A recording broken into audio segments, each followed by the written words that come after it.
Hi, I want to talk about converting images into black and white in Lightroom. So, photography started out in black and white, and it wasn't until about 100 years ago that we started getting some color images.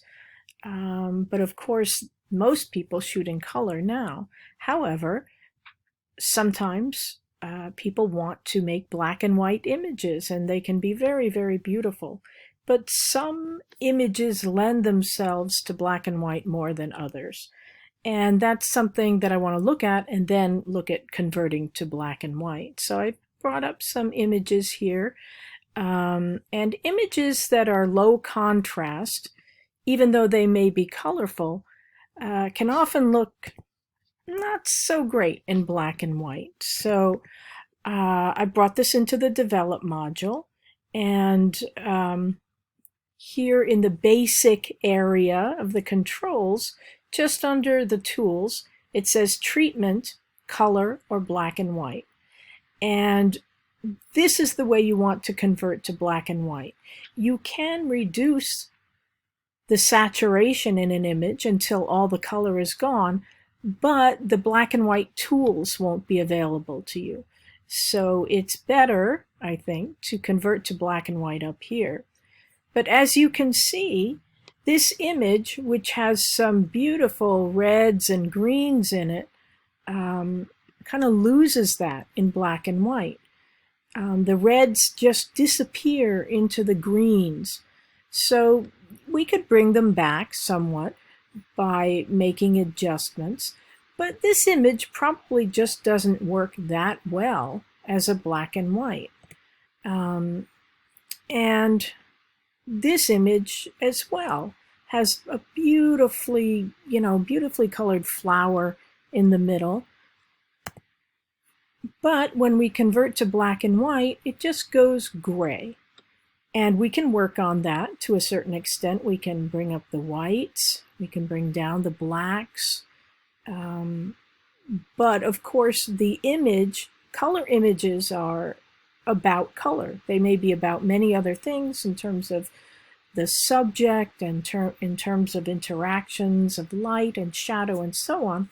But a color image is about color. So as I said, some images lend themselves to conversion more than others. This one also just becomes kind of gray.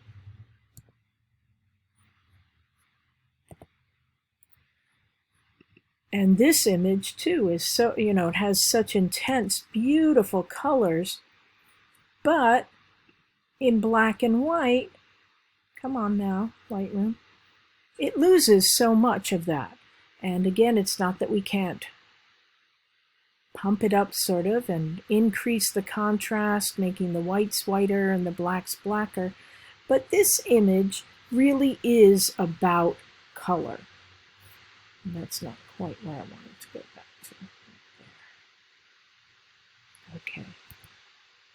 Other images almost beg to be converted to black and white. So I want to look at this image here. It is, as you can see, a portrait. And it's pretty well exposed, and pretty well composed. There are certain things that I might do to manipulate the image, and I can do that before I convert to black and white or after. In some ways it doesn't matter that much, but in terms of cropping, I'm going to do that now. So I like the composition of this image, but I think that there's just a little bit too much space over to the right.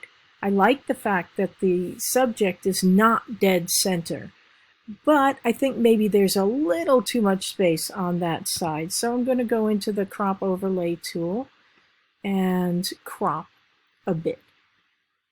Maybe like that. And I can see what it will look like here in the navigator window. And maybe I'll bring the top down a little bit as well. And then I'll hit return and get out of that. For me, the dark areas, the hair and the hairband are just a little bit too dark. So I think I'll come in and maybe not in that much and lighten those a little bit. So I'll use the adjustment brush here. And when I open that, of course, these controls open up just for the brush. So I'm going to increase the exposure and lighten this up. Now I might increase it more just so I can see where I'm working. And I can also apply the overlay, the mask, to see the areas that I have affected. So I'm going to pull down in there and then down in here a little bit. Notice how nicely the edges attach sort of to the edges of the area I'm working. And that is because down here towards the bottom of the controls for this tool, there's a checkbox that says Auto Mask, and that is checked. And that tells Lightroom to sort of limit where the tool is unless you push it beyond. So in areas where there's a big difference in tonality, as there is here between the hair and the background, the Lightroom knows to stop. And it's not that I can't force it to go over, but it's not Lightroom's inclination to do so. So that's nice to have. So I'll get rid of the overlay now, and I think that's maybe a little bit too light. So maybe I won't overexpose by that much, but maybe like so. And yeah, I think that looks pretty good. So I will actually, I'm going to look at her eyes, which also look a little bit dark to me. And I could use the same brush that I'm using here, but I think I'll make a new one just for her eyes. And in order to do that, I go up here to the mask, create new, and maybe I'll come in even closer so I can isolate her eyes. And just open that up a bit. And maybe more, maybe I'll open up the shadows as well. And the eye on the left, her right eye, is squinted also, and so that's a little more difficult to open up, but we'll do what we can there and see what it looks like at the correct size. And maybe I'll open it up just a tiny bit more, like so. Okay, and now I'll get out of the tool, and now I'm going to convert this to black and white. So I'll click on the black and white here in treatment, and it looks pretty good. The background is maybe a little dull. Her face could be lightened a bit, and I can work on those things here in the basic module if I want to. So I can open up shadows, and that looks pretty bad if I do it that much. I can bring down highlights, and that becomes a little low contrast.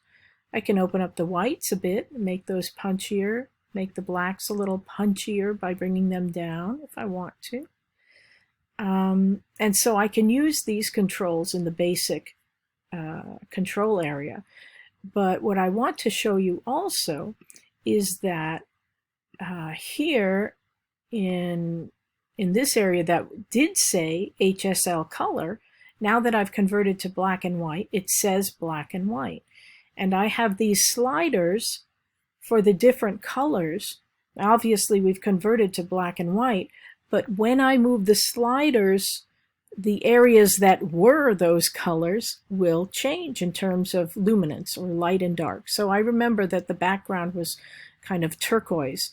And so if I move the blue slider, I can see that it's getting darker and lighter, and I kind of like it. a little bit lighter, maybe like that. I think there was aqua in there as well, so maybe I will adjust that.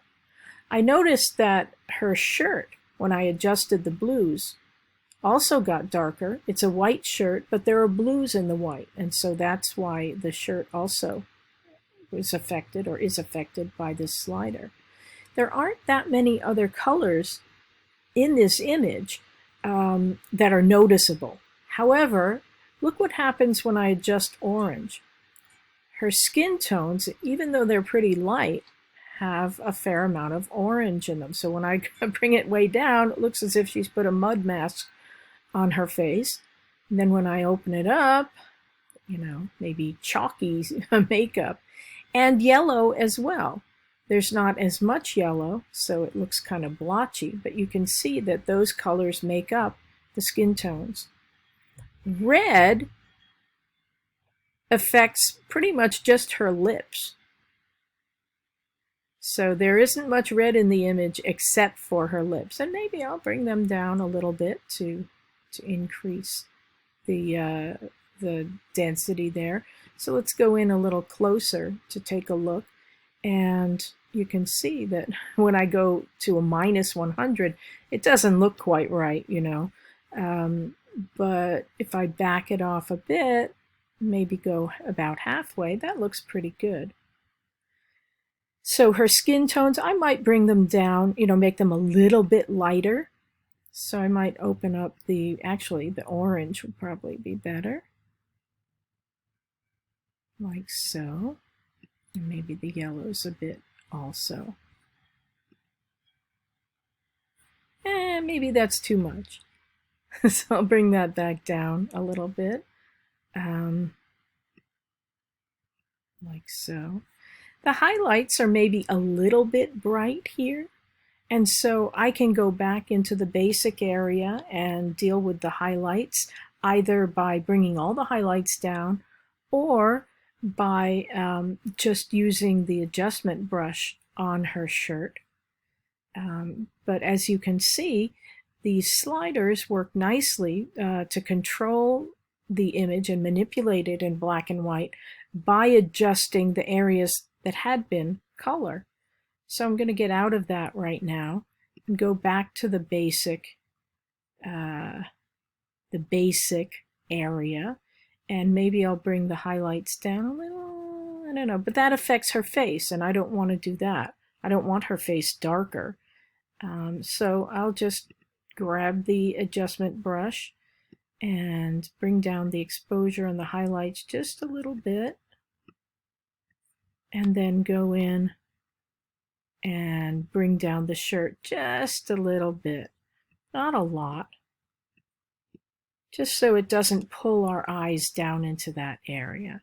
And again, with the brush, you can see I've used the brush in 3 different areas, and I can always go back in and rework that area. So now I've activated the eyes, and I can see the areas I worked on by putting the cursor over the little hatch mark, and now it looks as if she's become somewhat demonic, but the overlay is showing the areas that I worked on. Okay, and when I'm done in this tool, of course, I get out of it again. Maybe I'll open up everything a little bit more. Okay. So that is how one converts to black and white. Here's another image that we can also work on. Higher contrast images seem to work better in some ways in black and white. They just lend themselves to it more. Again, beautiful colors often just become dull gray when you convert to black and white. So, I hope you have fun with this, and this will be continued when we talk about split toning, and that's next. Okay.